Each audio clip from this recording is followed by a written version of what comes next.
Well, congratulations to my team, to players, to staff. I think we did a good job since beginning of the season. I knew that it's not going to be an easy game today because before the national team break is always a little bit players thinking what will happen, national team, a little bit of holiday, end of Ramadan and so on. So it was important to keep that attitude, to keep that focus and concentration, and I'm glad that we did. I think in the first half in some moments we played very good and beautiful football. I was really disappointed that we only had 1-0 lead at halftime, but then fast goal in second half and we took again, advantage of those chances that we created, but at the moments we lost control. Of course, when you lead 3-0, it's not easy to keep that control, and that last goal that we conceded in extra time, of course, it was not needed. But if we look at the big picture,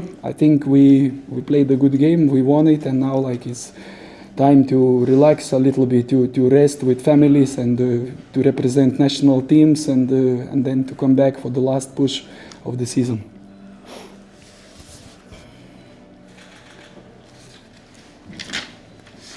İlk öncə olaraq mən öz oyuncularımı, məşqçi heyətini, hər kəsi bugünkü qalibiyyət münasibəti ilə təşəkkür edirəm, təbrik edirəm. Əlbəttə ki, bilirdik ki, bugünkü oyun heç də asan olmayacaq. Çünki ola bilər ki, oyuncuların milli komanda ilə bağlı yaranmış fasilə ilə bağlı tətil bir balaca düşünsünlər. Həmçinin Ramazan ayının son günləri idi, bunları fikirləşsinlər. Amma mən deyə bilərdim ki, bugünkü oyuncularımın davranışından, oyuna köklənməsindən və konsentrasiyasından mən çox məmnun qaldım. Birinci hissədə sadəcə təəssüflənirəm ki, 1-0 öndə olarkən çoxlu qol fürsətlərimiz var idi ki, biz bunlardan yararlana bilmədik. İkinci hissədə sürətli bir şəkildə başladıq və ikinci hissə başlayarkən fərqləndik. Ondan sonra bunun avantajını istifadə eləməyə başladıq. 3-0 hesab olarkən bir balaca nəzarəti itirdik. Bu axırıncı dəqiqədə deyə bilərəm ki, lazımsız bir qol buraxdıq. Amma geniş bir şəkildə biz mənzərəyə şəkildə baxsaq, deyə bilərəm ki, mən bugünkü oyundan razı qaldım. İndi elə bir vaxtdır ki, artıq oyuncular bu gündə, bu veriləcək fasilədə artıq ailələri ilə istirahəti düşünməlidirlər. Milli komandaya gedənlər, milli komandada onlara da uğurlar arzulayıram və döndükdən sonra artıq yeni bir şəkildə, gümrah bir şəkildə dönüb çempionatın ən önəmli axırıncı hissəsinə hazırlaşmaq lazımdır. Sağ olun. Artıq psixoloji məqamları özü qeyd elədi. Həm bayramlara görə daha doğrusu biraz düşüncə qarşılığı olduğunu dedi. Amma qarşıda indi 13-14 gün fasilə var. Burada fiziki formanın itməməsi üçün hansısa tədbirlər görüləcəkmi? Futbolçulara hansısa tapşırıqlar veriləcəkmi? Çünki ilk oyun Qarabağlandı.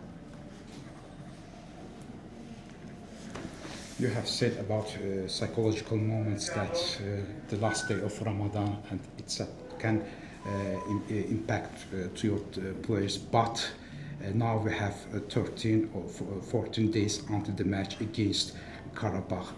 How do you think, coach, your players can lose their physical shapes during these days? You will give them special instruction for not losing their form shape. No, I will not give any instruction to them. I really want them to go and those 3-4 days that they will have free, to forget about the football, because I think the team is fit, is prepared, and in 3 or 4 days they're not going to lose anything. Then we come back next week and we start to train and to prepare for the next game.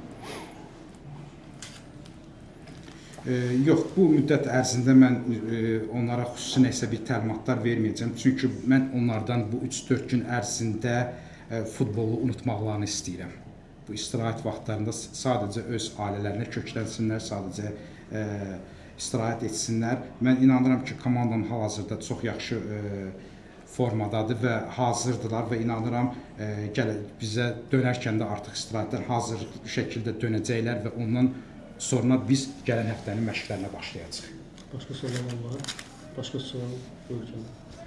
Bəs özü futbolu unutmayacaqmı bu 4 gün ərzində? Çünki Azərbaycana ilk dəfə gəlib və burada ilk mövsümündəcə qızıl dubl etmək imkanı var. Yoxsa daha çox bu məsələlərə mi köklənmək istəyir? Və şəxsi deyilsə, harda istirahət etməyə niyyəti var? Question for the coach. In this 3-4 days, you will forget the football or no? And you have a chance, very good chance to make like golden double in this season, or you will think more about football things, or it's another question. But if it's not personal, where do you want to spend your 3-4 days? I will spend my 3-4 days back home in Lithuania, and after that we come back, and then we can start only to think about the football. At the moment, of course I would like to play even now, like this national team break. For some reason, for Sabah comes always at a very bad time when we get the momentum, when we win in games, when we play with confidence, and then everything breaks, and for 2 weeks we out, we lose some players for the national team, and then we need to start again. But now I'm really not thinking about the next game, just thinking about how to have a little bit of rest and to give a rest to my team. And then when we come back, then of course first game against Karabakh, we'll start to think about Karabakh. Deyə bilərəm ki, bu müddət ərzində mən özüm ölkəmə Litvada olacağam, orada dincələcəm və deyə bilərəm ki, futbolu bir balaca düşünməyəcəm. Amma biz qayıtdıqdan sonra artıq bu futbol barəsində fikirləşməyə başlayacağıq. Bu müddət, mən istərdim ki, fasilə müddəti heç də olmasın, biz həm davam edək. Çünki fasilə olduqdan sonra biz anı, təkanı, impuls yaxalayırıq. Amma qayıtdıqdan sonra bəzən bu bizə heç də yaxşı fasilə təsir eləmir. Çünki bəzən oyuncularımızı itiririk, zədələr alırlar. İstəmədiyimiz, məsələn, indi hal-hazırda çox inanlı, güvənli çıxış edirik. Bəzən bu istədiyimiz şeylər baş verir. Amma qayıtdıqdan sonra mən düşünürəm ki, komandamda yaxşı istirahət etdikdən sonra, döndükdən sonra Qarabağlı ilk rəsmi oyunumuz var, o oyuna hazırlaşacaq. Başqa suallar var mı? If there are no questions, Thank you very much. Thank you. Sağ olun.